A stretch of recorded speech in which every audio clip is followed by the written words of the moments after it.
আজকে আমি ঠাকুরবাড়ি স্টাইলের ফিশ ফ্রাই বানানোর চেষ্টা করেছি। প্রথমে শুকনো খোলায় মুসুরির ডালটা ভেজে মিক্সারে ভালো করে গুঁড়িয়ে নেব। খুব মিহি পেস্ট করব না, একটু দানা রেখে করব।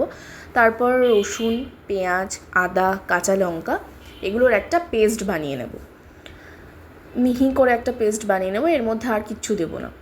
তারপরে মাছে ওদিকে নুন, লেবু আর ওই মশলাটা যেটা আমরা পেস্ট করেছিলাম আর লেবুর রস দিয়ে ভালো করে আধ ঘন্টা ম্যারিনেট করে জিনিসটাকে রেখে দেবো।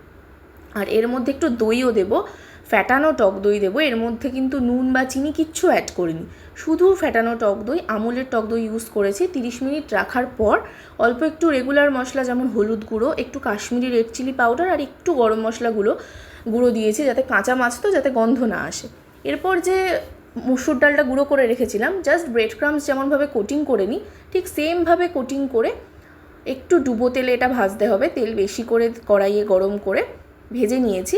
মিডিয়াম টু লো ফ্লেমে ভাজলে ভেতরটাও, যেহেতু কাঁচা মাছ, খুব সুন্দর করে সেদ্ধ হবে আর ওপরটাও ভীষণ মুচমুচে হবে। একবার ট্রাই করে দেখতে পারো, খুব ভাল লাগবে।